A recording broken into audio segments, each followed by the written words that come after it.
जो चाइना का medieval concept का किंगडम था, जिसको उन्होंने बीआरआई के रूप में उतारने की कोशिश की थी, कल उस पर सर्जिकल स्ट्राइक हो गई, वो ध्वस्त हो गई। और आज का प्रेडिक्शन देख लो, जयपुर डायलॉग पे कह रहा हूँ, 6 महीने से कम, 4 साढ़े 4 महीने में आप तक खबर आएगी संजय सर, ये जो 1.5 ट्रिलियन का डेट है, इस पे चाइना ने डिफॉल्ट कर लिया। ये भी आपको प्रेडिक्शन कर रहा हूँ आज के जयपुर डायलॉग। ली शिंगफू है, कुंफू वाला शिंगफू, ये जो डिफेंस मिनिस्टर है चाइना का, ये भी गायब हो गया। इसको पिछले 12-15 दिन से किसी ने नहीं देखा, किसी भी हायर अधिवेशन में नहीं जाता। देखिए बायलैटरल बायलैटरल जो हुआ हथियार, वो तो सबको पता है। आप जानते मोदी जी के 3 एजेंडा होते, एक दिखाने वाला, एक जो थोड़ा पीछे वाला होता, और तीसरा जो किसी को पता नहीं। तो अब इस 3 श्रेणी, पहली श्रेणी के जो एग्रीमेंट हुए वो तो हमें पढ़ा, दूसरी और तीसरी श्रेणी में क्या हुआ, लोक कल्याण मार्ग क्यों ले आ गया, अब की बार हैदराबाद हाउस में मीटिंगें क्यों नहीं हुई। और आप विश्वास नहीं करेंगे संजय सर, पीछे 8 दिनों से पाकिस्तानी मेन स्ट्रीम मीडिया में ये चल रहा है कि ये जो है मोदी जी ये स्पेशल सत्र पार्लियामेंट का क्यों बुला रहे हैं। पार्लियामेंट का सत्र हम बुला रहे, तकलीफ उनकी हो रही है, जान उनकी सूख रही है।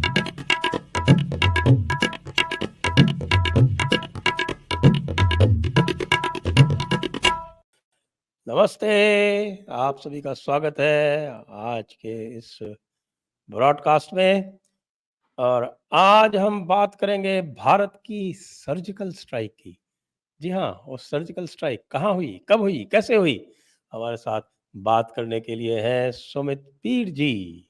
स्वागत है आपका सुमित पीर जी। संजय सर नमस्कार, प्रणाम, साधुवाद, शो पे बुलाने के लिए आभार, सभी दर्शकों का मेरा सादर प्रणाम। मैं सुन रहा था सुमित पीर जी कुछ पाकिस्तानी यूट्यूबर्स को, और वो बहुत जोर जोर से रो तो रहे थे, और रोने के साथ साथ ये भी कह रहे थे कि ये G20 में जो कुछ हुआ है, ये जो तुर्की वाला जो कह रहा है, ये चाइना वाला ने जो जिस तरह से अपना ग्राउंड कंसीड किया, और जिस तरह से चाइना वाले ने जो है वो टेररिज्म पर इतना सब कुछ उसमें लिखवा दिया, तो ये तो बुरी तरह से लगता है जैसे कि पाकिस्तान के खिलाफ सर्जिकल स्ट्राइक हो गई है। तो वैसे ये सर्जिकल स्ट्राइक पाकिस्तान के खिलाफ थी या किसी और के खिलाफ? संजय सर सबसे पहली बात है, कुएं के मेंढक को कुएं के बाहर कुछ दिखता नहीं, जहादी को जहाद के अलावा कुछ दिखता नहीं, पाकिस्तान को पाकिस्तान के अलावा कुछ दिखता नहीं, रियासत मदीना रियासत पुदीना भी नहीं रही, औकात बची नहीं, भीख मांगने की हालत में नहीं रही, और इन्हें दिखता हर चीज ना दुनिया में पाकिस्तान के खिलाफ हो रही है। इसीलिए मैं कह रहा हूँ ये हर कोई जहादी है, लिपस्टिक नेल पॉलिश जहाद हो, ये मोटा जहादी हो, दाढ़ी वाला हो, बिना दाढ़ी के, सारे जहादी सारे आईएसपीआर के काम करते हैं। अरे भैया कल जो सर्जिकल स्ट्राइक हुई, सुनो, आप जयपुर डायलॉग देखते हो इसलिए समझा रहा हूँ, ये जो सर्जिकल स्ट्राइक हुई तो तुम्हारे रखने वाले के, रखना मतलब ना तुम जिसकी रखेलो उसके अगेंस्ट थी। यह सर्जिकल स्ट्राइक तो चीन पे हुई, चीन के इंटरेस्ट पे हुई, तो हाँ तुम इम्पैक्टेड हो तो ये बोलो ना, हमारा जो माई बाप है उसके अगेंस्ट हुई, हम जिसकी रखेल है उसके अगेंस्ट हुई। ये पाकिस्तान का कहां से नाम आ रहा है यार, ये बड़े लोगों का टेबल है, ये दुनिया के बड़े बड़े लोग इसमें हैं, ये जो बिना कॉलर वाले भिखारी हैं इनका इनमें कोई लेना देना नहीं। ये वर्ल्ड की जो महाशक्ति है वो आती है इसमें, और इंडिया तो बिग 4 कंट्री बन गई है जी। देखिए G20 भारत के नेतृत्व में हुआ, मोदी जी के नेतृत्व में हुआ, और जो अफ्रीकन यूनियन को हमला, ये भी एक कीर्तिमान बन गया। भारत को ग्लोबल साउथ का लीडर अब दुनिया में हर कोई मानता है। ग्लोबल साउथ मोटा मोटा 100 कंट्री है, दुनिया की 50% से ज्यादा आबादी का लीडर ना बेंजामिन नेतन्याहू है, न जो बाइडेन है, न पुतिन है, न शी जिनपिंग है, बट माननीय प्रधानमंत्री मोदी जी है। तो भैया इस चीज से तुम्हें तकलीफ होना स्वाभाविक है। और अफ्रीका वालों ने क्या कहा, अफ्रीका के जो अध्यक्ष हैं यूनियन के, उन्होंने कहा कि अफ्रीका में सबसे ज्यादा जगह है भारत के लिए। उन्होंने कहा कि भारत सुपर पावर है, चाइना से बड़ी शक्ति है, अफ्रीका कह रहा है। और तुम कह रहे अफ्रीका में मुसलमान मुल्क भी है। हाँ मुसलमान मुल्क भी है, मुसलमान मुल्क भी कह रहे हैं। तुम्हें जो लपड़ लपड़ के थप्पड़ लग रहे हर जगह, तुम्हारे लिपस्टिक नेल पॉलिश जहां दिल तक किया बिल्कुल बेकार हो गया। और जो सर्जिकल स्ट्राइक हुई है वो चीन से हुई है। तो सर उस पर थोड़ी बात कर लेते हो कैसे हुई जी भाई। देखो मैं तुम्हें तुम्हारे चैनल पे जब आता था तब कहता रहा, ये तुम्हारा बीआरआई, ये तुम्हारा सीपक स्वाहा होगा, बर्बाद होगा, तबाह होगा। जो जिसके कुंडली में पाकिस्तान घुस गया उसका तो विनाश निश्चित है। चीन को भी तुम बेच के खा गए। देखो सीपक तो डूब गया था, तुमने खा लिया था, बाकी आके सैलाब ने पूरा कर दिया। अब ये जो बीआरआई की बात है भैया, एक बार बताओ, जैसे सीपैक नहीं बनेगा तो बीआरआई पूरी नहीं होती। इटली ने कहा हम बीआरआई से निकल जाए, इटली बीआरआई से निकलता तो बीआरआई को कहाँ खत्म होना था? टर्की में। अब टर्की में बीआरआई का खत्म होने का विकल्प है ग्रीस में। ग्रीस और टर्की की बनती नहीं तो वो विकल्प तो गया। तो बीआरआई तुम्हारी खत्म हो गई है। कल हमने जो चीज की है इसमें क्रिश्चियन भी है, इसमें यहूदी भी है और इसमें मुसलमान भी है। हम सब ने मिलके चाइना को एक जवाब दिया। चाइना की बीआरआई में जो पिछले 15 साल से मेहनत लगी और $1.5 ट्रिलियन लगा, कल वो हुआ स्वाहा। आप पूछोगे कैसे हुआ? हमने बताया हम ये कॉरिडोर बनाएंगे और इस कॉरिडोर पे जो जिसके हिस्से से निकलेगा वो अपने हिस्से की सड़क बनाएगा। कोई किसी को जमीन नहीं देगा। जो रेवेन्यू आएगा वो उसका वो कंट्री रखेगी। तो ये जर जमीन और जोरू वाली कोई बात नहीं। वैसे तुम्हारे यहाँ तो तीनों में ही फर्क नहीं पड़ता, बाकियों को पड़ता है। तो ये जो चाइना का मिडीवियल कॉन्सेप्ट का किंगडम था जिसको उन्होंने बीआरआई के रूप में उतारने की कोशिश की थी, कल उस पर सर्जिकल स्ट्राइक हो गई, वो ध्वस्त हो गई। और आज का प्रोडिक्शन देख लो, जयपुर डायलॉग पे कह रहा हूँ, 6 महीने से कम, 4-4.5 महीने में आप तक खबर आएगी संजय सर, ये जो 1.5 ट्रिलियन का डेट है इस पे चाइना ने डिफॉल्ट कर लिया। ये भी आपको प्रोडिक्शन कर रहा हूँ आज के जयपुर डायलॉग के माध्यम से, ये आप देख लेना। अब ये जो हुई, अब इसमें और चीजें हैं। देखो देखो जहादियों, समझो और चीजें।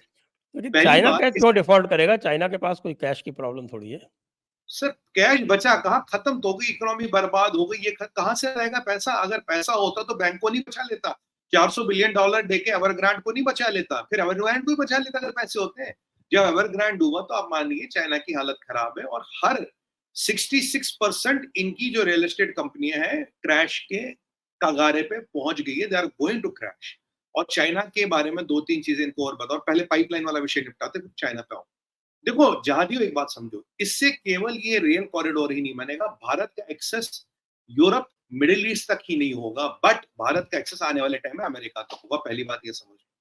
दूसरी और सबसे इंपॉर्टेंट बात, यहाँ पे सर दो आपके पास जो गैस फील्ड है वो ग्रीस के पास है, एक साइप्रस के पास है, एक इजिप्ट के पास है, हमें उसका एक्सेस मिलेगा। इस पाइपलाइन पे, इस रोड पे लिक्विड हाइड्रोजन की पाइपलाइन चलेगी।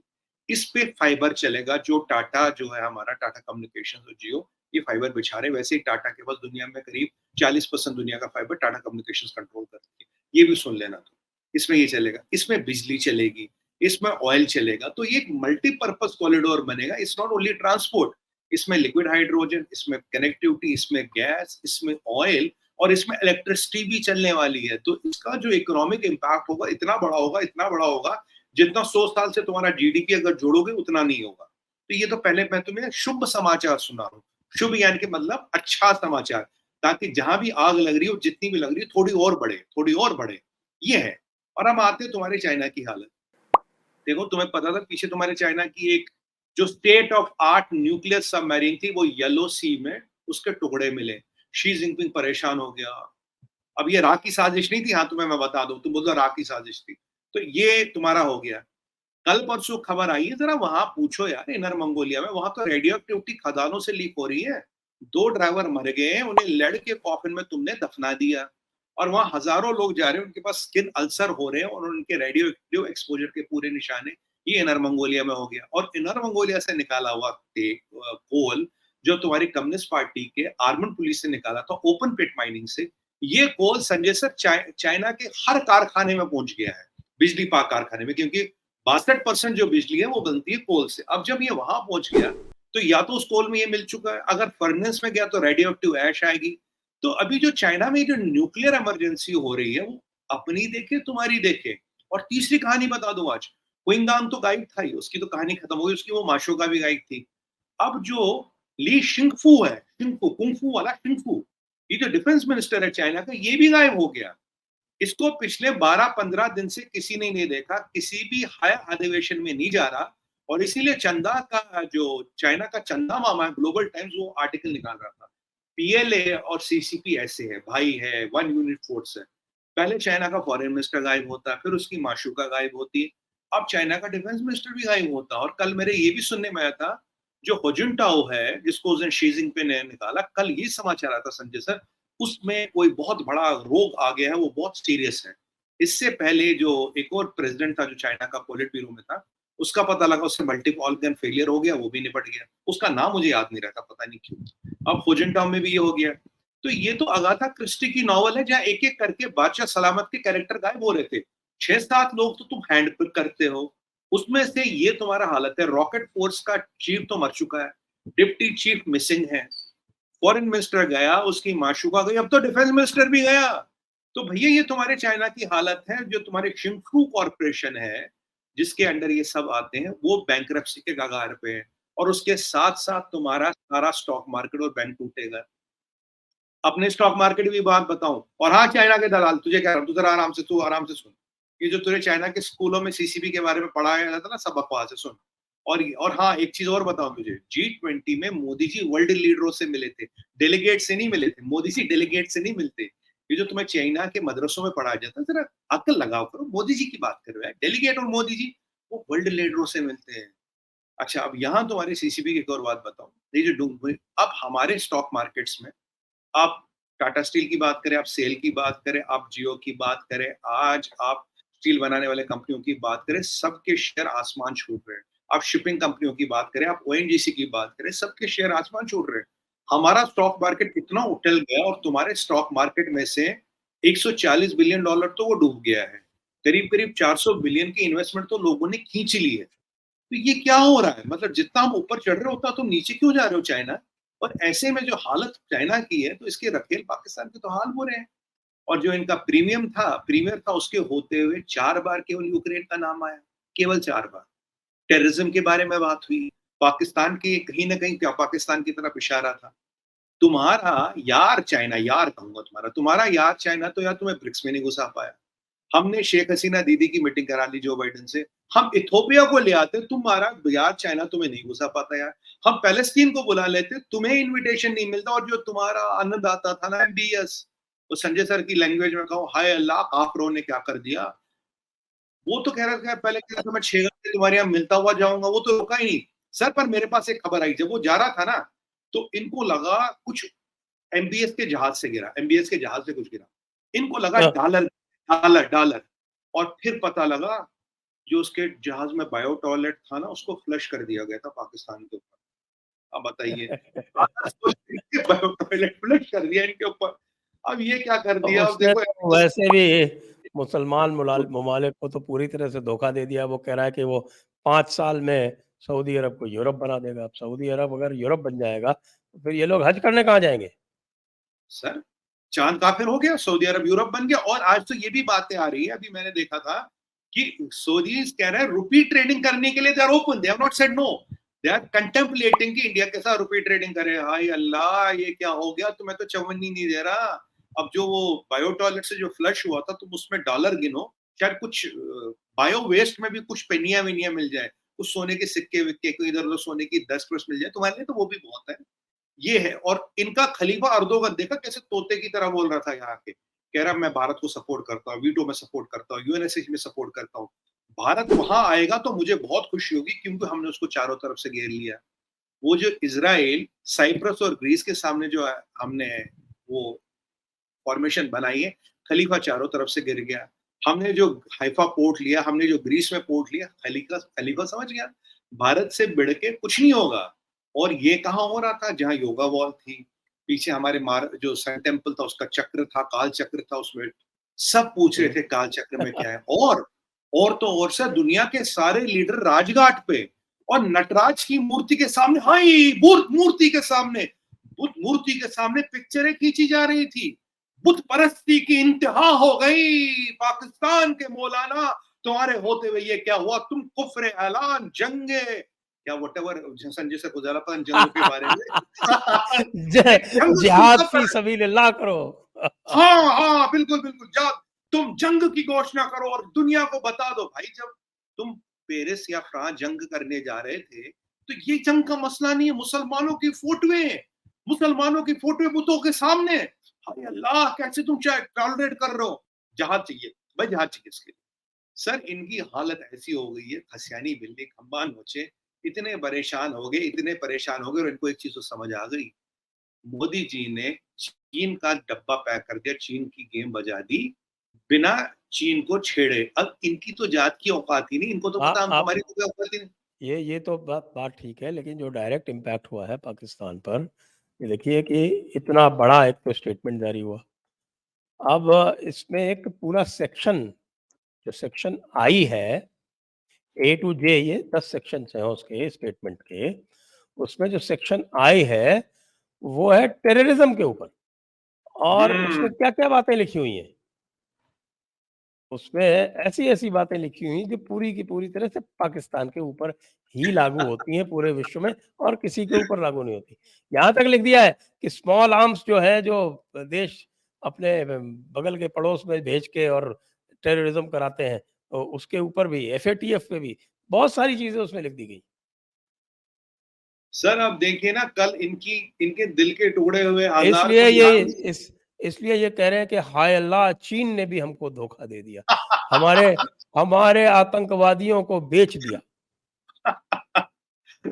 सर कल इनको जो जो जो इनके दिल के टुकड़े हुए हजार को यहाँ गिरा, कोई वहां गिरा, इतने वीडियो तो हमने नहीं लगाए जितनी ये लगा रहे थे। हर 15 मिनट बाद एक वीडियो लगा रहे थे। देखिए, अब ऋषि सुनाक जी शेख हसीना दीदी के बगल में बैठे, उनका एहतराम किया, ऐसे खड़े हुए, उससे तकलीफ।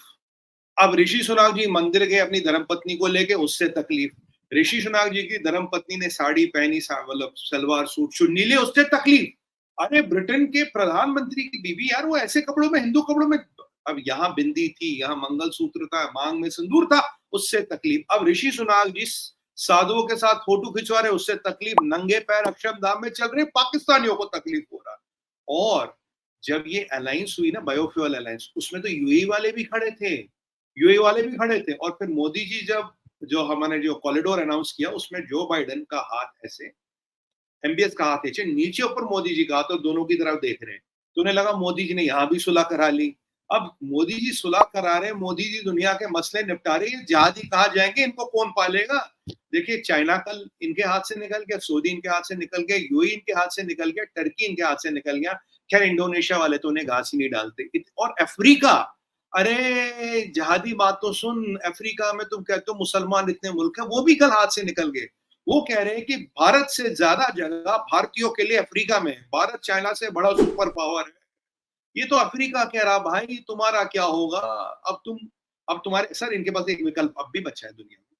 विकल्प बच्चा है नॉर्थ कोरिया। तुम जाके किम जोंग इन से अब दोस्ती करो, उससे अपनी रिलेशन बढ़ाओ। दुनिया में तुम्हारे ऊपर पैसे लगाने वाला कोई नहीं बचा। और जो चाइना की हवा टाइट हुई, चाइना का स्टॉक मार्केट देखिए सर, सुबह से कितना गिरा है। चाइना का स्टॉक मार्केट सुबह से विंड नाइट फॉल पे है, मतलब इतना ऐसा गिर रहा है, मतलब इट्स नो मैन्स गेम। तो ये जो चाइना में जो परिस्थिति हो रही है, बहुत भयंकर हो रही है। चाइना की एक एक चीज ध्वस्त हो रही है। ये रेडियो एक्टिव लीक की बात, ये सबमरीन की बात। चाइना के लोग तो अब चाइना में इंश्योरेंस नहीं दे रहे सर। 10 करोड़ लोग जो अपना प्रोविडेंट फंड का इंश्योरेंस वो नहीं दे रहे हैं। इनके बड़े बड़े शहरों में कीमतें 1/3 हो गई है रियल एस्टेट की, कोई खरीदने बेचने वाला नहीं है। और अब तो वहां खाना भी नकली मिल रहा है संजय सर। जो आप खाना खरीदोगे वो भी नकली मिल रहा है। और कल मुझे पता लगा टोफू कंस्ट्रक्शन होती है। टोफू कंस्ट्रक्शन मतलब इसमें सीमेंट की जगह प्लास्टर ऑफ पेरिस, रेत मिलाई जाती है, उससे मकान बनाए जाते हैं। मतलब अगर आप ऐसे हिला दोगे तो वो स्लैब ही गिर जाता है। टोफू टोफू ड्रैग प्रोजेक्ट्स कहते हैं। अब जितनी भी कंस्ट्रक्शन हो रही है वो सारे टोफू ड्रैग प्रोजेक्ट्स है। अगर कभी चाइना में हल्का सा भी भूचाल आया तो टर्की में तो कुछ नहीं होता जो चाइना में होगा। ये वहां की सीसीपी कर रही है। और मजे की बात आपको बताऊं, ये हमारे चाइना के दलालों के लिए, कुछ यहाँ है कुछ वहां है। सुनो, चाइना के सामाजिक जो ढांचा है उसकी अभी आपको मैं उसका एक चित्रण कर देता हूं। चाइना में अभी हालत ये है कि वन चाइल्ड पॉलिसी से हालत इतनी खराब हो गई है। अब जो एक मान लीजिए मध्यम वर्गीय कपल है, एक वाइफ है और एक हस्बैंड है, उसके ऊपर हस्बैंड के ऊपर फादर मदर और ग्रैंडफादर ग्रैंड मदर, यहाँ से father mother grandfather grand mother की रेस्पॉन्सिबिलिटी आती है। 2 के ऊपर 8 की रेस्पॉन्सिबिलिटी, और बच्चे तो अलग छोड़िए, बच्चे 2 पकड़िए तो 10 की रेस्पॉन्सिबिलिटी। वो लोग इतना तंग आ गए हैं, वहां इतनी भयंकर स्थिति होगी, बेचारे बुड्ढों को पता नहीं कहाँ कहाँ मरने के लिए लिटरली डंप कर रहे हो। They can not handle that burden. ये हालत है। इसीलिए वहां के युवा कह रहे हैं कि यार हमें आगे की जनरेशन ही नहीं, we don't want to reproduce, we don't want to get more Chinese ताकि वो सीसीपीपी की गुलामी करे। ये तो वहां की हालत है। और एक और भयंकर चीज वहां सामने आ रही है। मुझे एक चीज पता लगी सर, चाइना की अब जो सामाजिक व्यवस्था है इतनी बिगड़ गई है, इतनी बिगड़ गई है कि चाइना में आप डीएनए टेस्ट करा ही नहीं सकते। सीसीपी सबका डीएनए ले रही है, पर अगर इंडिविजुअल जाए कि भाई मेरे को डीएनए टेस्ट कराना है किसी भी चीज के लिए, वो अलाउड ही नहीं है। मैंने किसी जानकार से पूछा, मैंने कहा ये ऐसा क्यों करते हैं? कहता अगर ऐसा ओपन कर दिया तो पूरा चाइना में डिस्प्यूट हो जाएगा। समझ गए ना मैं क्या कह रहा हूँ? तो पूरे चाइना में डिस्प्यूट हो जाएगा कौन किसका है। तो कह रहे अब जो भी है जैसा भी है चलने दो, मतलब सब चल रहा ठीक चल रहा है। और ये जो पाकिस्तानी है इनको एक बात बता दूं यार, ये जो चाइना की जो उसकी चाइना की हालत हो रही, अब तो देखो चाइना की इकोनॉमी में क्रैक है, चाइना की इकोनॉमी की हालत खराब है, दिख रहा है, कोई छुपाने की बात नहीं। तुम्हारे पास कोई रिसोर्स बचा नहीं। हाँ, एक रिसोर्स बचा है जिसको तुम यूटिलाइज अब भी कर सकते हो कि भाई जो वर्ल्ड्स ओल्डेस्ट प्रोफेशन जिसे कहते हैं, तुम उस व्यवसाय में घुस सकते हो, उस व्यवसाय में घुस सकते हो। देखो तुम्हें अब थाईलैंड से compete करना चाहिए, थाईलैंड से। क्यों? थाईलैंड में $65 बिलियन आता है टूरिज्म से, और टूरिज्म का मेन अट्रैक्शन क्या तुम्हें पता है? ये जो एम्स्टर्डम वाले, इनका भी बड़ा व्यवसाय इससे चलता है। यार तुम्हारे पास रिसोर्स भी है, सब कुछ है, छोड़ो ये लिपस्टिक नेल पॉलिश जहाद वहाद करना, इसमें लगाओ ना रिसोर्सों को। तुम थाईलैंड से compete करो और गले में बांधो लोग के रुमाल और बोलो आ जाओ आ जाओ आ जाओ। बस यही करना, सिंपल है, कुछ नहीं करना। अगर थाईलैंड वाले 65 बिलियन कमा सकते हो, तुम मुझे बताओ, फ्री कंसल्टेंसी दे रहा हूँ जो मैं देता नहीं। तुम एक बार बताओ, तुम्हारे पास कोई ऐसा व्यवसाय या कोई ऐसा बिजनेस है जिससे 65 बिलियन आ सकते? नहीं आ सकते ना संजय सर, ये तो आप भी मानते हो। तो एक व्यवसाय, एक एसेट है जिसमें इन्वेस्टमेंट कुछ नहीं, रेवेन्यू ही रेवेन्यू, रेवेन्यू ही रेवेन्यू, उसमें लगो ना यार तुम। ये काहे को परेशान होते हो उनका दाएं बाएं के काम करने में? हम तुम्हें एडवाइस दे रहे जयपुर डायलॉग के माध्यम से, उस एडवाइस को लो और तुरंत उस काम पे लग जाओ। थाईलैंड से अब तुम compete करो, एम्स्टर्डम से compete करो, और मोरक्को से भी compete करो। मोरक्को में भी बहुत कुछ होता है, अल्बानिया वगैरह में भी बहुत कुछ है, तो तुम्हें ऐसे लोगों से compete करना चाहिए। G20 बड़े लोगों का काम है, G20 में तुम जैसे लोग की कोई जरूरत नहीं है। तुम्हारे चाइना का जो प्रीमियर था ना, उसके बारे में तुम्हारा जो ताऊ है, शी जिनपिंग, ताऊ या जो भी है, अब मैं उसमें जाऊंगा नहीं। एक बात बताओ, डिप्लोमेसी में मैंने एक चीज सुनी थी सर, इफ यू आर उसकी नॉट बात ऑन द करेंगे। एक एक एक बात मैं जो अपना जी दर्शकों से अनुरोध कर लूँ, कि दर्शकों से अनुरोध करते हैं कि आप कृपया चैनल को सब्सक्राइब करके और बेल आइकॉन दबा दें। इस वीडियो को लाइक तुरंत कर लें, और लाइक करने के साथ-साथ आपको बाद में से शेयर भी करना है। और आपको याद दिला दें कि हमारा जो एनुअल समिट है, दी जयपुर डायलॉग्स एनुअल समिट 2023, वो 4 और 5 नवंबर को है। उसके लिए रजिस्ट्रेशन आरंभ है, आप जाकर लिंक पर क्लिक करके रजिस्टर करा सकते हैं। उसके लिए क्राउड फंडिंग भी आरंभ है, उस क्राउड फंडिंग में भी आप सहयोग करें। अभी तक जो हमारा टारगेट है उसका 5% ही हुआ है, तो आप कृपया उसमें भी सहयोग करें। जी, सुमित जी, अब आप जी, आगे चलें। धन्यवाद संजय सर। सर मैं कह रहा था, डिप्लोमेसी में एक कहावत सुनी थी मैंने, पर उसको सच होते नहीं देखा था, कल परसों उसको सच होते देखा। कहते if you are not on the table, you are on the menu. If you are not on the table, you are on the menu. तो लोग तुम्हें खा जाते हैं। तो जो बादशाह सलामत चाइना के थे, उन्हें लगा हम नहीं आएंगे तो दुनिया में काल का चक्र रुक जाएगा, काल का प्रकरण रुक जाएगा। ऐसा हुआ, उनको कैसे हजम करके सब लोग खा पी के निकल गए, इनको पता ही नहीं लगा। कैसे चाइना का वर्चस्व खत्म हो गया, कैसे दुनिया ने एक मैसेज दे दी बादशाह सलामत को, the world will move on with और विदाउट चाइना। तुम्हारे लिए कोई रुकेगा नहीं। एक टाइम था एससीओ विदाउट चाइना कैसे चलेगा, ब्रिक्स विदाउट चाइना कैसे चलेगा? अरे भैया, जब G20 चल गया, एससीओ ब्रिक्स की औकात क्या है? What is the need of China in the global affairs today? It is not too much. क्योंकि if you are not on the table, you are on the menu. कल हमारे प्रधानमंत्री जी ने और हमारे विदेश मंत्री जी ने उसको सच करके दिखा दिया। और ये इसकी बात ये पाकिस्तानी यूट्यूबर नहीं करेंगे। जो चाइना में बाढ़ आई उसकी बात नहीं करेंगे। ये जो चाइना का न्यूक्लियर सबमरीन डूब गया, उसके चाइना टुकड़े तो ठीक ये है साहब, जो चाइना तो ठीक है, ज़रा कनाडा वाले की भी तो हालत बताएँ। हाँ, कनाडा वाले का सर, कनाडा वाले का बड़ी दुर्घटना हुई बेचारे के साथ। कल जहाँ वो पहुंच गया वहां पे सर, एयरपोर्ट पे पता लगा उसका जहाज खराब है। अब तक भी जहाज खराब है, अब तक भी जहाज खराब है। वो तो अच्छा हुआ हमने देख लिया, भगवान न करे कोई दुर्घटना हो जाती, कहते रात की साजिश, रात की साजिश। मतलब जहाज ऐसे हैं उसके कि उनके प्रधानमंत्री का जहाज खराब होता। अगर वो मोदी जी से निवेदन कर ले, कोई पत्रक लिख दे, पत्रक कहते हैं हिंदी में एप्लीकेशन को, एक पत्रक लिख के दे दे, तो हम उन्हें जहाज दे सकते हैं। अगर रतन टाटा जी से निवेदन कर ले तो उन्हें मैं तो एयर ये इंडिया पूछ रहा हूँ में। कि वो जो उनके साथ में जो बायलैटरल हुआ, और उसके पहले जो उनको इग्नोर किया गया, और जो बायलैटरल में उनको डाँट पड़ी, उसके हाय बारे हाय में बताएँ? सर, देखिए पहले उनको किसी मीडिया ने कवर नहीं किया। ऋषि सुनाक जी, जर्मन के चांसलर शेख हसीना जी, इनको अच्छा कवरेज मिला, बाइडेन साहब को अच्छा मिला। बट ये जो बेचारे जस्टिन ट्रूडो आए थे, परिवार समेत आए थे, चलिए वो अच्छी बात है, परिवार समेत आए। कवरेज मिला नहीं। और वो जो कल फ्रीडम ऑफ एक्सप्रेशन की बातें कर रहे थे, जो बकवास कर रहे थे, वो कहना नहीं चाहिए पर कहना पड़ेगा। और आज वहां खालिस्तानी वो जो पन्नू है वो मोदी जी को, डॉक्टर जयशंकर जी को जान से मारने की धमकियां दे रहा है। तो मैं पूछता हूँ क्या ये फ्रीडम ऑफ एक्सप्रेशन, इसको आप फ्रीडम ऑफ एक्सप्रेशन कहते हैं? तुम्हारी जमीन से हमारे प्रधानमंत्री और हमारे विदेश मंत्री को धमकियां मिल रही है और फ्रीडम ऑफ एक्सप्रेशन की बात हो रही है यहाँ। टेररिज्म को फ्रीडम ऑफ एक्सप्रेशन कर रहे हो। और जो तुम्हें कल दो टूक शब्दों में समझाया गया था, बेटा औकात में रहो, वरना हमारे पास पूरी व्यवस्था है सबको ठिकाने लगाने की, अपने इंटरेस्ट को प्रोटेक्ट करने की। ये जो पाकिस्तान में जो इधर उधर लोग निपट रहे, कुछ खालिस्तानी भी निपट गए हैं, हम पूरे सक्षम है करने में। उसको जब लास्ट टाइम आया था 5 दिन तक वो यहाँ घूमता रहा, किसी ने भी पूछा। कल उसके साथ फिर यही हुआ और वो बेचारे की हालत है, he wanted to get out of the India. India did not tell him to get out but he had to stay back in India. वो उसकी हालत है, जहाज भी उसी का खराब होना था। ऐसा स्नब किसी को और नहीं किया गया। और मजे की बात है सर, हमारे मीडिया ने भी उसे कवर नहीं किया। टेररिज्म को जो फ्रीडम ऑफ एक्सप्रेशन के गार्ब में छुपाता है, वो कोई नेता नहीं, और वहां के इलेक्शनों में भी वो पीछे चल रहा। जगमीत सिंह नाम की बीमारी उससे पूरी ग्रस्त कर चुकी है और उसका पूरा शासन पे धीमक की तरह लग गई है और उसके पूरे शासन को खत्म करके वो मानेगी। और इसको एक और चीज बता दूं, तुम्हें यहाँ से 60,000 स्टूडेंट चाहिए, तुम्हें इंडिया से एफटीए चाहिए, तुम्हें इंडिया का पैसा चाहिए, इंडिया का इंटेलेक्चुअल चाहिए, इंडिया से इमिग्रेंट चाहिए, पर इंडिया को हेट करोगे, जगमीत सिंह को सपोर्ट करोगे, तुम्हारा जो खालिस्तानी डिफेंस मिनिस्टर था उसको साथ लेके घूमोगे। भैया दोनों चीजें नहीं होगी, दोनों चीजें नहीं होगी। कल जो बाइडेन की बात देख सुना, जो बाइडेन ने क्या कहा? कल जो बाइडेन ने कहा था, it is history in making, it's a big deal, it's a big deal. 3 बार उन्होंने कहा था। तुम्हारी औकात कुछ नहीं बची है।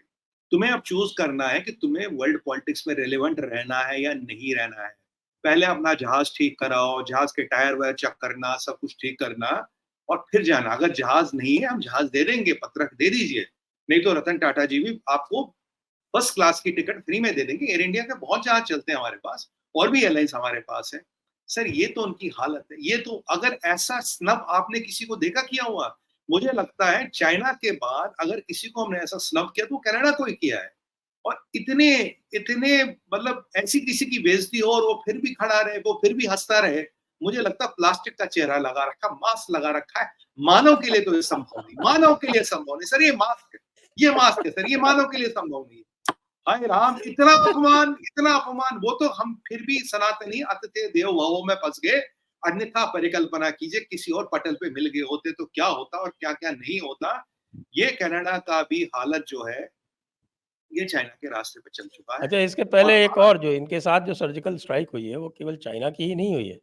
जो बाइडेन के साथ जो भारत का बायलैटरल हुआ था, यानी इसके आरंभ होने के पहले ही, G20 के आरंभ होने के पहले ही पहले जो बाइडेन के साथ बायलैटरल हो गया था, और उस बायलैटरल में जो डिफेंस डील इत्यादि थी, जो जेट इंजन की बात थी, वो प्लस जो ड्रोन प्रेडेटर वाले हैं, वो सब फाइनल हो गए। तो जी अब किसका दिल दहलेगा इससे?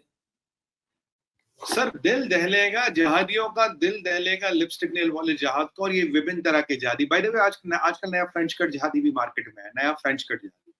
तो आप अच्छा, तो वो जानते ही कौन है? होंगे है सर कि ये देखिए, मेरे को किसी ने बताया था। मैं जब एक बार मुझे किसी ने बताया डॉबरमैन कुत्ता नहीं पालना चाहिए। मैंने कहा क्यों? कहता अपने मालिक को भी काटता है। अब सर टॉमी टाइगर का नाम लेके क्या फायदा, पूरी जात को ही बता देते ना। अब टॉमी हो नाम, टाइगर हो, क्या फर्क पड़ता है तो वही ना, डॉबरमैन ही है। डॉबरमैन ही, आप समझ गए होंगे कहाँ इशारा मेरी तरफ। और इन डॉबरमैनों को बोलना था तो कभी मेरा दिमाग खराब हो गया ना, नाम भी ले दूंगा, कहाँ कहाँ से पैसे किस किस को आते हैं वो भी बता दूंगा। फिर ऐसा ना हो किसी की शादी ना हुई है उसकी शादी रुक जाए, किसी की शादी उसका तलाक हो जाए, फिर मेरे को मत कहना भैया, मैं बात बता रहा हूँ आज। अब अपने विषय पे आते हैं। ये जो चीजें हैं, ये जो हमारी जो ट्रील हुई, तो हाफिज सईद की तो सर पूछे मत। वो तो बेचारा बुखार में पड़ा, पसीने छूट रहे हैं कि जब भारत के पास ड्रोन आएगा तो किसको ठोकेंगे। बिल्लो रानी तो वैसे ही गायब है, पाकिस्तानियों के पसीने छूटे पड़े, जितने जहादी वहादी है सब कांप रहे हैं, सबकी हालत खराब है। और मैं आपको एक और चीज बता दूं, मैंने सुना है सर, ये मुझे कुछ पता नहीं, मेरे सुनने में आया है अब की बार एक चेंज देखा गया मीटिंगों में। अब की बार सारी मीटिंगें हुई 7 लोक कल्याण मार्ग में, ये हैदराबाद हाउस वगैरह में नहीं हुई। ये बड़ा हुँ, चेंज देखा। तो मैंने हुँ, हुँ। किसी से पूछा, मैंने कहा वो जो चिड़िया आती है ना, मैं चिड़िया से पूछा, मैंने कहा ऐसा क्यों हो रहा है, लोक कल्याण मार्ग में क्यों हो रही है? कह रही कि अगर कुछ बड़ी चीजें करनी हो तो वो घरों में डिसाइड की जाती है, ऑफिसों में नहीं। तो मैंने कहा बड़ी चीज से क्या अभिप्राय है? मैंने कहा कहीं जीबी पीओजेके को लेके कुछ पर्दे के पीछे कुछ एग्रीमेंट तो नहीं हो रहे लोगों से? ऐसा तो नहीं है, मेरे को कुछ नहीं पता, मैंने सुना है ऐसा हो सकता है, इसकी सी संभावना है।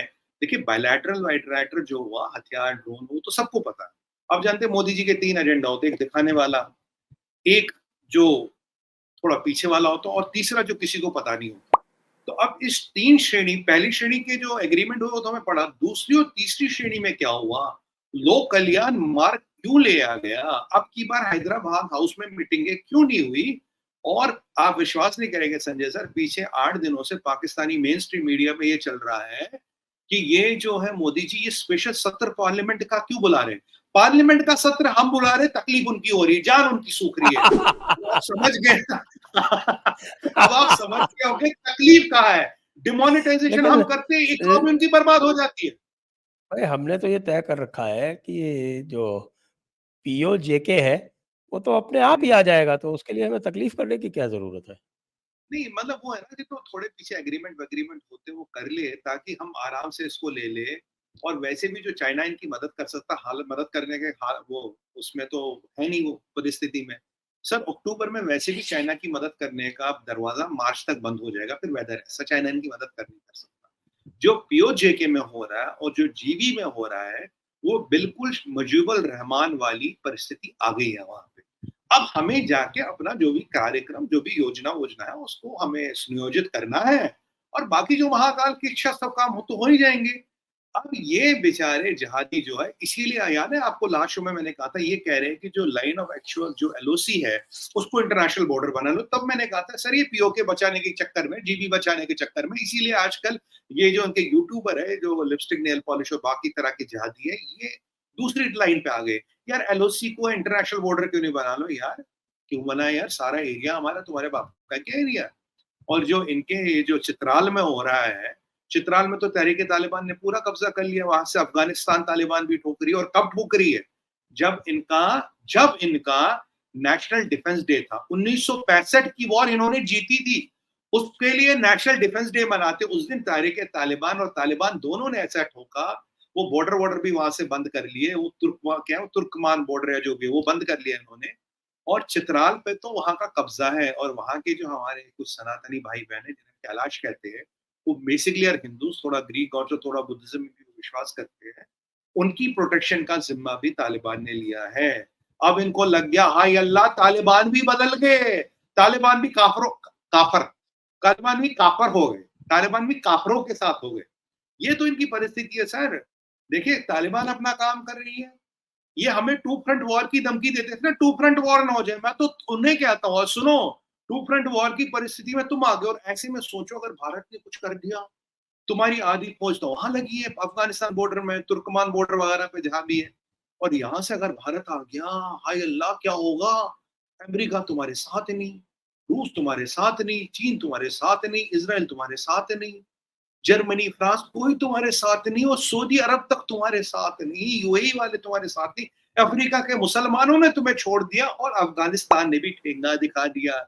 ऐसे में तो एक ही सूरत है जो मैंने तुम्हें कहा, तुम बिजनेस माइंडेड हो जाओ। अब तुम थाईलैंड से सीधा सीधा कंपैरिजन करो, छोड़ दो सब कुछ, थाईलैंड और एम्स्टर्डम से कंपैरिजन करो, ये दोनों बिजनेस तुम्हारे लिए बहुत सूट करते हैं, बहुत रिसोर्सेज है तुम्हारे पास, बस शुरुआत की देर है। शुरुआत करो, क्योंकि अब तुम और किसी व्यवसाय के लायक बचे नहीं हो, तुम बिल्कुल बेकार हो चुके हो और तुम्हें पालने वाला दुनिया में, तुम पे डॉलर लगाने वाला कोई नहीं बचा। और कितने का सर, 95 रुपए यूनिट तो बिजली का हो रहा है, 300 रुपए तो पेट्रोल पार कर चुके हैं। और हाँ, पाकिस्तान में एक नई स्कीम आई है सर, पाकिस्तान में अच्छा, स्कीम आई है, पाकिस्तान एक वाहिद ऐसी कंट्री है जिसमें बिजली का बिल देने की आसान किस्तों में प्रावधान है। हाउ टू पे बिजली का bill in installments is a new doctrine which Pakistan has invented. तो जो आपका अगस्त का बिल था, वो सितंबर, अक्टूबर, नवंबर में दे सकते हैं। जो सितंबर का बिल था, अक्टूबर, नवंबर, दिसंबर में दे सकते हैं। तो इसकी इनको आईएमएफ, जो इनका असली बाप है आईएमएफ, उसने इनकी इजाजत दे दी है। तो मतलब मैं कभी कहता हूँ यार, डब्ल्यूसी जाने से पहले वहां भी आईएमएफ से पूछ लो। और आजकल सर ये सिर्फ आबादी बढ़ाने में लगे, इसलिए मुझे समझ आया ये 3.6% बर्थ रेट क्यों कर रहे हैं। क्योंकि अब अगर ये जो नया बिजनेस आइडिया मैंने इनको दिया है, इसके लिए तो आबादी का बढ़ना आवश्यक है ना, और ये तो अपने हाथ में, इसमें कुछ करना नहीं, बाकी तो और काम धंधा कोई बचा नहीं। आबादी बढ़ाओ, बिजनेस बढ़ाओ, आबादी बढ़ाओ, बिजनेस बढ़ाओ, आबादी बढ़ाओ, बिजनेस बढ़ाओ, आबादी बढ़ाओ, बिजनेस बढ़ाओ, और काले मुर्गे और काले बकरे जलाओ। इनके तो पीछे मैंने एक वीडियो देखा था, जब पीआईए का जहाज उड़ता, सामने काला बकरा जो है टारमैक पे, रनवे पे उसकी बलि देते ताकि जहाज साफ उतरे। ये देखिए, ये होती है फिफ्थ डायमेंशन ऑफ साइंस। ये साइंस आपके और हमारी सोच से परे है। काले बकरे की कुर्बानी से जहाज का इंजन कैसे चलेगा? जहाज के इंजन का एसएलए इंपॉर्टेंट नहीं है, मेंटेनेंस ओवरऑल इंपॉर्टेंट नहीं है। एक इंजन के सामने यहाँ काला बकरा, एक इंजन के सामने यहाँ काला बकरा, और जहाज हो गया एयर वर्दी। अब सर, जो सोसाइटी ऐसी चलती है, आप उस सोसाइटी के बारे में क्या सोचे? पाकिस्तान को तो ऐसा हो गया, कहता है कि वो गाना था ना, हमारी कश्ती वहां डूबी जहां पानी कम। अफगानिस्तान एडवाइजरी निकाल रहा, पाकिस्तान मत जाओ, मुसलमान उम्मा के मुल्क तुम्हें धोखा देगा। और दो चीजें बता दूं पाकिस्तानियों, क्योंकि तुम जयपुर डायलॉग देखते हो इसलिए। एक बार बताओ, एक एक संस्थान होती थी ओपेक, फिर ओपेक ये प्लस क्यों बनी। देखते हैं? ये क्यों देखते ये हैं क्यों जयपुर देखते हैं डायलॉग? सर? देखिए, ये इसलिए देखते हैं कि इन्हें आप और हमसे बहुत प्यार है, बहुत प्रेम है। इसे कहते हैं स्टॉकहोम सिंड्रोम। Stockholm syndrome. अब इनके मदरसे में तो खैर पढ़ाते नहीं, इंग्लिश डिक्शनरी देखते हैं। सर, ओपेक नाम की एक संस्था होती थी, ओपेक प्लस बनी। अब ओपेक कहाँ रह गई? खत्म। एक संस्था होती थी OIC। उस OIC का ओ करा गया, आई किधर गया, सी किधर गया? मोदी जी ने तो OIC को भी ध्वस्त कर दिया, मोदी जी ने ओपेक प्लस को भी ध्वस्त कर लिया। अब कोई तुम्हारी ऐसी संस्था बटी है, उम्मा वाले तुम्हें चुम्मा नहीं देते आजकल, उम्मा वाले तुम्हें आजकल चुम्मा नहीं देते। तुम्हारी और कोई संस्था बची है जो अभी सक्रिय है, जो अभी ऑपरेशन है? संजय सर, सच ये है कि जो सर्जिकल स्ट्राइक के कुछ गोला और कुछ बारूद जो है वो OIC और ओपेक पे भी गिर गया। ऑयल का कार्टेल खत्म, सऊदी कह रहे हैं हम आपसे रुपये में ट्रेडिंग करने को ऑलमोस्ट तैयार हो गए हैं। पेट्रो डॉलर खत्म, ओपेक अच्छा, खत्म, एक रशिया के एक साथ। एक जो और बात जो है, जो बड़ी बात हुई है, जो आपका इंडिया मिडिल ईस्ट यूरोप जो कॉरिडोर बना है, तो ये भी मैंने देखा कि पाकिस्तान वाले रो रहे थे कि हाय अल्लाह, हमारे यहाँ से क्यों नहीं ले गए? सर देखिए, पहले तो ये बड़े लोगों का काम है, इसमें भिखारियों का एंट्री मना है, पहली बात। दूसरी बात, ये जहां से भी कॉरिडोर जाएगा, देखिए ईरान टच नहीं कर रहा है, ये इसराइल टच करेगा, और ये टर्की टच नहीं कर रहा। खलीफा बेचारा, जो खलीफा का चेहरा उतरा था ना, उसे कहा कॉरिडोर से मुझे बाहर रखिए, ये क्या करती है? कोई बात नहीं, तुम थोड़ा अभी और मेहनत करो, तुम ऊपर आओ, जब तुम उस क्लब में आओगे तब तुमसे बात करेंगे। एक लेवल होगा, एक QR होगा। तीसरी बात है सर, इस कॉरिडोर में जो पैसा लगेगा वो हर कंट्री अपना लगाएगी। मुझे बताइए, 5, 7, 10 बिलियन लगेगा इस कॉरिडोर में, ये भिखारी कहाँ से लाएंगे? किसको गिरवी रखेंगे? मतलब आप आबादी को गिरवी रखेंगे क्या? मतलब इनको, यहाँ तो इनके पास तो मिलियन नहीं है, 460 मिलियन रुपए, 460 मिलियन रुपए हमारी दवाइयों के नहीं दिए सर इन्होंने। पहले तो मैं कहूंगा यार वो पैसे तो भेज दो यार, तुम बिलियन की बात बाद में करना, दवाइयां खा गए फोकट में। ऐसे तुम, ऐसा जिना करते हो तुम, ऐसे तुम जाहिल हो।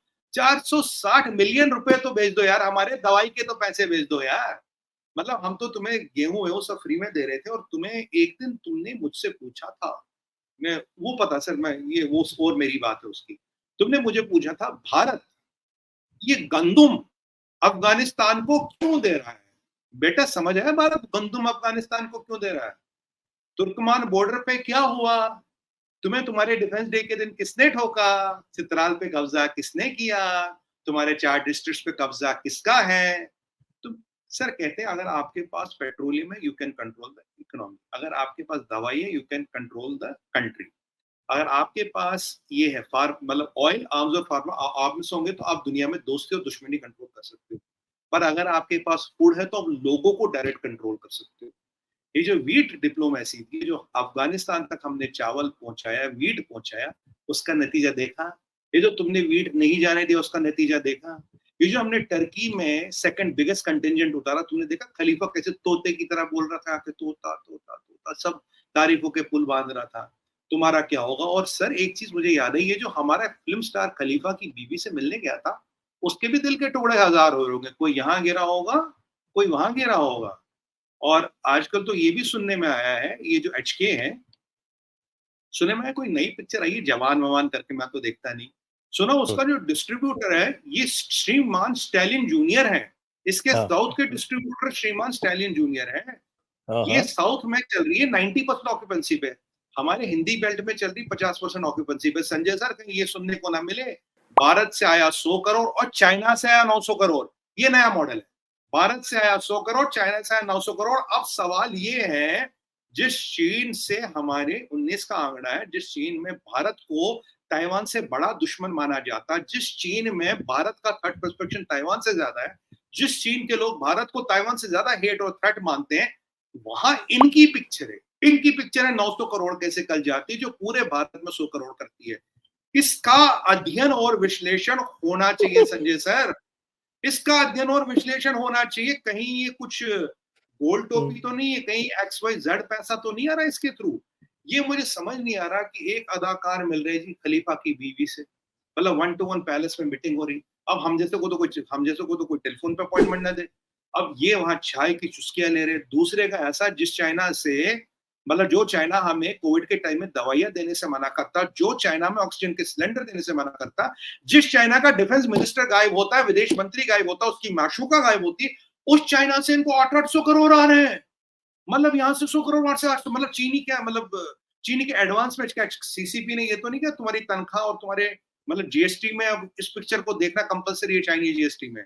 सर ये मुझे बहुत गड़बड़ लग रही है। हो क्या ये, मतलब ये कोई नया कुछ चक्कर तो नहीं चला रहे, कुछ कहीं और का पैसा इसके थ्रू तो नहीं आ रहा। आप तो जानते हैं खैर मुझसे बेहतर इस लाइन को, तो ये कुछ अध्ययन का विषय करना पड़ेगा। चाइना का कुछ विशेष लोगों से क्या, चाइना की, अच्छा इनकी ही पिक्चरें वहां चलती है और कोई पिक्चर नहीं चलती। आप देखिए, एक विशेष तरह के प्रवृत्ति और प्रकृति के लोगों की ही पिक्चरें वहां चलती है, बाकी कोई पिक्चर वहां चलती नहीं। ये क्या बात है? क्या चाइना वाले किसी विशेष व्यक्ति की या किसी विशेष मानसिकता रखने वाले व्यक्ति की पिक्चरें देखते हैं?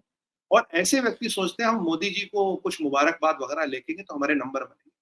और ये हमारे जो ये शाहरुख खान है, ये तो अभी माता वैष्णो देवी के दर्शन करने भी गए थे और श्री तिरुपति के दर्शन जाने गए करने गए नहीं थे, जाना पड़ा था दर्शन करने। देखिए जाना पड़ा था, तो ये हम अपने दर्शकों को क्लियर करना चाहिए, दर्शन पड़ा था। और इनका डिस्ट्रीब्यूटर कह रहा Sanatan is like a parasite malaria, उसको एराडिकेट करना चाहिए। सर ये दो चीजें साथ साथ नहीं चल सकती संजय सर। या तो ये ठीक है या ये ठीक है, या ये हाथ का सीधा या हाथ उल्टा है। तो ये उल्टा भी है सीधा भी नहीं बनेगी ना सर बात। ये परस्पर विचार विरोधी विचारधाराएं हैं। क्या हो रहा है, और उसमें से चाइना का हाथ। और ये अनिल मुशर्रफ के साथ किस किस की पिक्चर है उसका भी अध्ययन होना चाहिए। अनिल मुशर्रफ जो ISI का एजेंट है, उसके साथ किस किस की पिक्चर है, क्या क्या है। मैंने बोला ना किसी दिन, मेरा जरा गुस्से में आ गए तो सबके नाम वाम ले देंगे, सबकी पोल ना खुल जाए। और किसी किसी की शादी नहीं हुई, शादी नहीं होगी, जिसकी होगी तलाक हो जाएगा। मुझे मत कहना बाद में मैंने बहुत कुछ बोल दिया। हाँ, पर भैया देखो, भारत की बात आएगी, भारतीयता की बात आएगी, धर्म और देश की बात आएगी, कोई बर्दाश्त नहीं है। धर्म और देश में उंगली उठाने की औकात किसी की नहीं है। हमारा धर्म और देश तुम्हारे लिए पॉलिटिकली कन्वीनियंट नहीं है। जब तुम चाहो वहां चले गए, यहाँ चले गए, पिक्चर आ रही तो वहां निकल गए।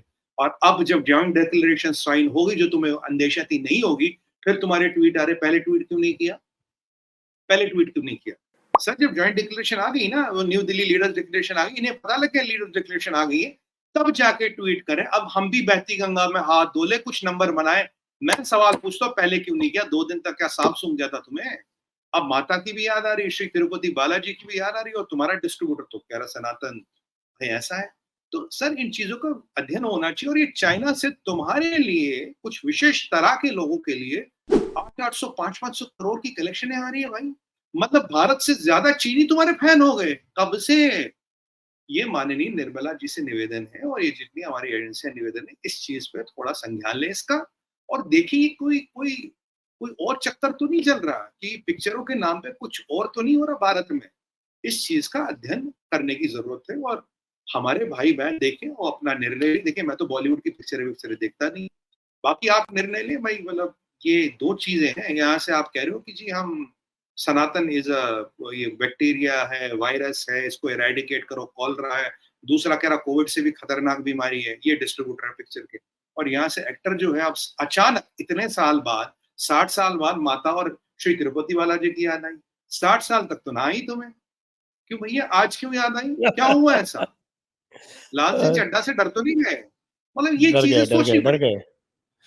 लाल सिंह चीन चड्ढा से डर, डर गया है, चीन के ऊपर सर्जिकल स्ट्राइक हो गई है और जब चीन के ऊपर सर्जिकल स्ट्राइक हुई है, तो उनके रफ़ेल के ऊपर तो ऑटोमैटिक हो गई है।